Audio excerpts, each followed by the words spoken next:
waxaan dhammaan ummadda Soomaali meel kasta ay joogaan aan ugu hambalyeeynaa 60 guuradii ka soo wareegtay xornimadii gobolada waqooyi ay qaateen 26 Juun 1960 taasoo aasaas u noqotay midowgii Soomaaliya 1 July 1960 waa maalintii ugu horeysay oo la taagay calanka Soomaaliya oo laga taagay calanka buluuga ah dhul Soomaaliyeed imaamkii tixdii gabayga ah uu noo tiriyay oo Cabdullaahi Suldaan Timcade uu tiriyay ee ku magacaabay kaana siib kana saar tixdii taariikhda gashay oo Cabdullaahi Suldaan Timcade uu ka jeediyay beertii xorriyadda ee Hargeysa waa maalintii uu guulaystay halgankii dheeraa ee gobonimo doonka waa maalintii gobolada waqooyi ee dalkeenna ay xorooween waa maalintii horseeday midnimada iyo qaranimada ummadda Soomaaliyeed maanta aan ku naaloonayno waxaan aad iyo aad ugu faraxsanahay xuska iyo weynaynta taariikhdaas qiimaha weyn noo wada leh ee eebbe na halelsiiyey oona tusay inaan sidaan quruxda badan aan ugu maamusno waxaan runtii qorsheynaynay intaan in ka badan inaan gelinno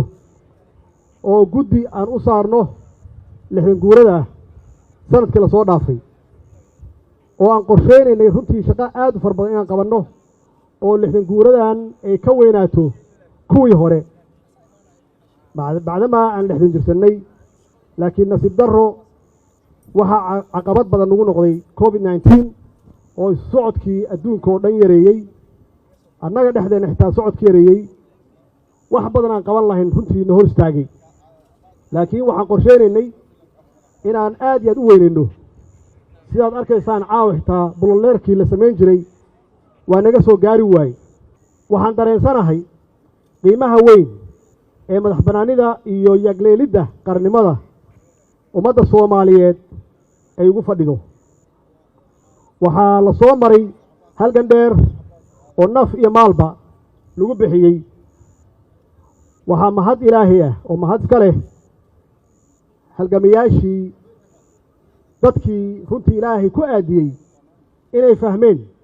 waxa kaliya oo gobonnimo lagu heli karo iyo midnimo lagu heli karo inay tahay in laga guuro ama laga tago qabiilka iyo qabyaaladda waxaa kaloo mahad iska leh halyeeyadii u soo halgamay ama soo dagaalamay oo u huray naftoodii iyo dhiiggoodii dhaxal wanaagsanna nooga tegey oo aan haynaa hadda halgankii xornimadoonka ee ka socday dhammaan dhulka soomaalida waxaa kaalin weyn ka qaatay dhalinyarada soomaaliyeed hadday yihiin koonfur iyo waqooyiba dhalinyaradaas oo ku midaysnaa ururadii gobonnimodoonka ahaa ee la odhan jiray SNL iyo SYL waxaa xusid mudan kaalintii SNL ay ku lahayd halgankii gobonnimodoonka iyo xoreynta gobollada waqooyi oo la mid ah doorkii ay SYL ku lahayd xornimada gobollada koonfureed labadaas urur waxay lahaayeen xiriir adag waxay ku midaysnaayeen hal hadaf oo ah midnimo oo ah xorriyad in la helo saas darteed waa inaan mar walba aan muujinno doorkii SNL ay ku lahayd sidaan u muujinno tan doorkii ay ku lahayd SYL mar walbaba waxaa hubaal ah in dhallinyarada SNL iyo SYL ay guteen waajibaadkii ka saarnaa jiilkan hadda jooga inay ku noolaadaan xorriyad iyo sharaf 60 sano kadib waxa ay xaqiijiyeen jiritaanka jiilka hadda jooga waxay xaqiijiyeen jiritaanka dal Soomaaliyeed oo xor ah waxayna taariikhda ku galeen inay ahaayeen dad ogaa in lagu gaari karo gobonnimo iyo midnimo in lagu gaari karo waxaa ugu horeeya daacadnimo siday sheegeen iyo cadaalad suubanaan iyo wanaag wadaniyad ama patriotic walaaltinimo is-ixtiraam isqadarin geesinimo in loo dhinto dalka markay ay gaarto iyo in kor loo qaado qof walba oo Soomaali ah qabkii Soomaaliga iyo sharafkii in kor loo qaado oo wax walba laga hormariyo intaas ayay ahayd wixii keenay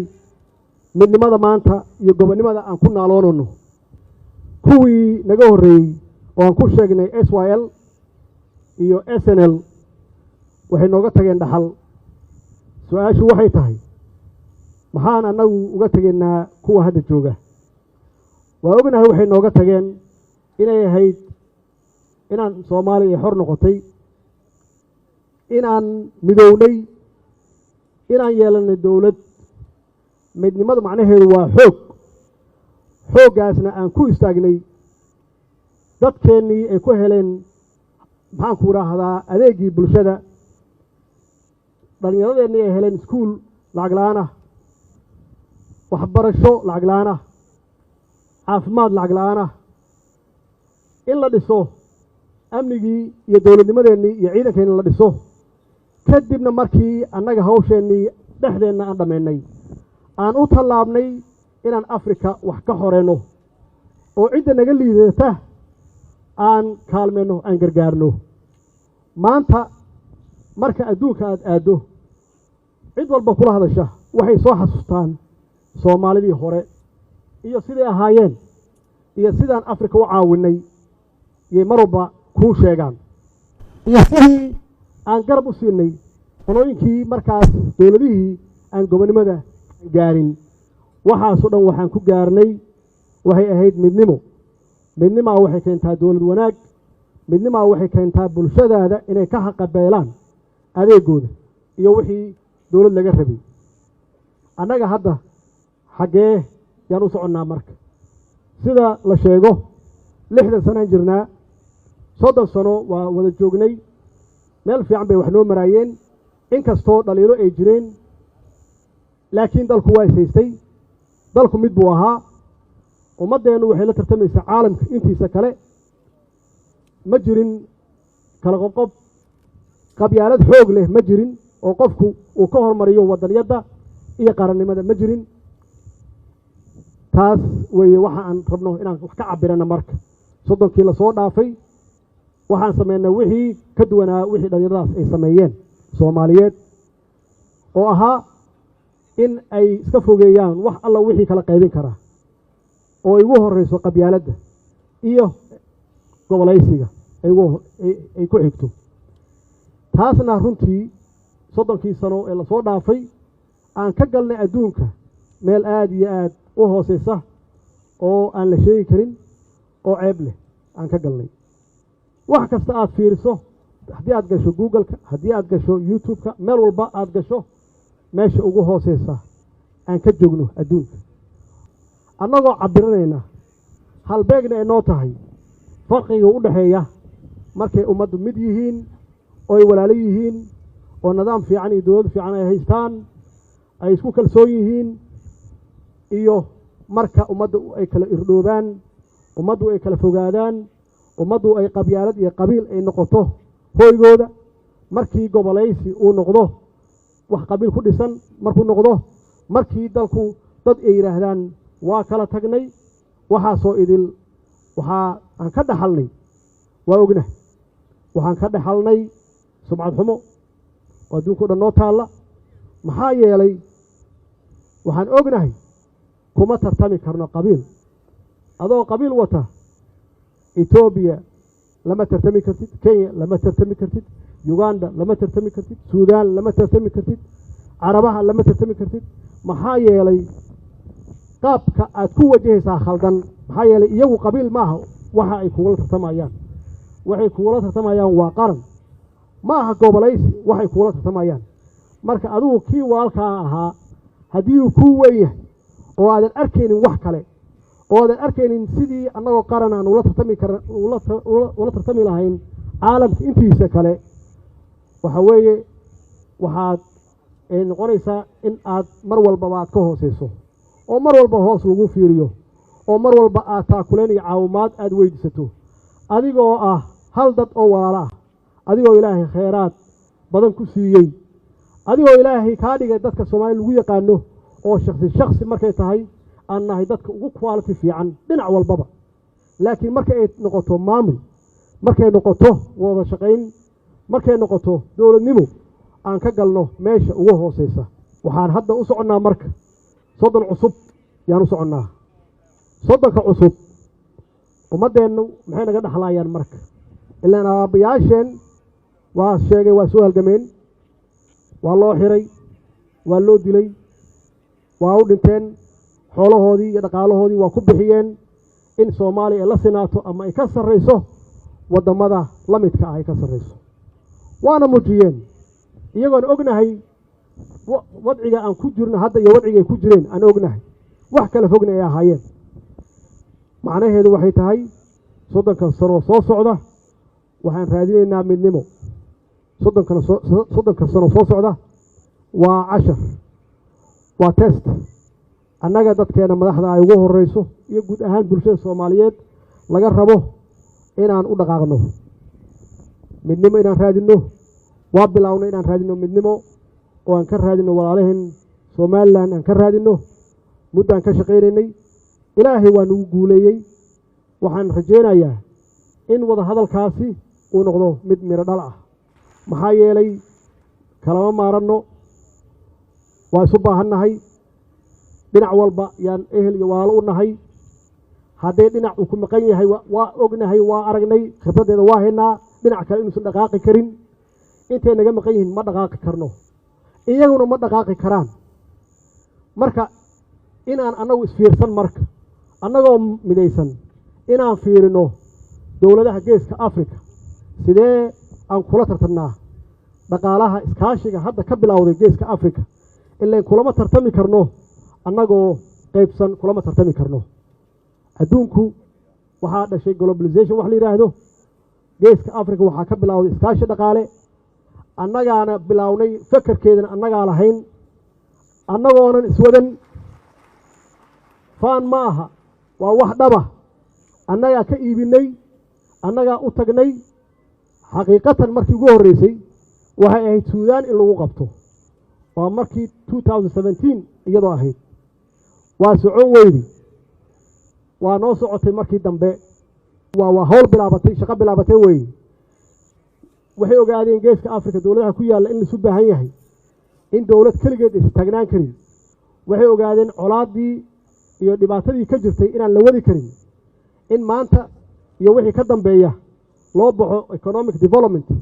inaan horumarino shacabkeena faqriga inaan kala dagaalno wax alla wixii conflict ahaa ama attention ahaa in la joojiyo oo aan ku bedelno isdilkii hub aruursigii inaan ku bedelno inaan beeraheena horumarsano baddeena inaan horumarsano annaga ugu baddeer Afrika iyaguna waxay u baahan yihiin wax baddeena ka soo baxdo iyaguna waxbay hayaan aan uga baahannahay tartankaasi ma geli karno annagoo kala qaybsan ma geli karno mar walba waxaad ku jiraysaa meesha ugu hooseysa sidaas darteed anigoo ku kalsoon wada hadalkii aan soo galnay meel fiicanna aan ku soo ogaanay inaan xoojinno aan horey u qaadno aan horey u marino insha Allah hadduu Ilaahay yiraahdo walaalkay madaxweynaha Somaliland Muuse Biixi Soomaaliya waa nin vision leh waa nin aragti dheer leh waa nin waayo araga muddo dheer soo jiray wuu arkayaa in Somaliland aysan hore u socon karin annaguna aan hore u socon karin intaan kala maqannahay waa arkaa geesinimadeeda kartinahay waa bilaabay waxaan rajaynayaa insha Allah hadduu Ilaahay yiraahdo inaan xoojino hadduu Eebbe yiraahdo waxaan ka shaqeynay dawlad wanaag oo ah marka la raadinayo midnimo inaad adiga aad ka shaqeyso dawlad wanaagna waxaad ku heli kartaa xasilooni siyaasadeed waana muujinay in aan helnay xasilooni siyaasadeed oo waa iska dhici kartaa siyaasaddu waxay leedahay muran iyo kala fakr duwanaansho leedahay waxyaabahan dhacaya dhib ma laha waxa weeye waa exercise oo dimuqraadiyad ah weeye ma aha kala tag iyo kala fogaansho ma aha waad aragtaan mar walba ay waxaan dhacaan waxay ku dambaysaa in la isu soo noqdo oo caqliga shaqeeyo oo laga shaqeeyo danta guud waxaan yararka ah waa laga gudbayaa waana ku soo jirnay laakiin marna annagu ma gaarin level ah inaan wax ku duminno in dawlad meesha laga saaro ma gaarin dawlad cusub maalin walba la dhiso ma gaarin waa taas weytan xasilooni darrada ah waana ku guulaysanay waxyaabaha aan noo qabsoomayna waxaa qayb ka ah arrintaasaa qayb ka ah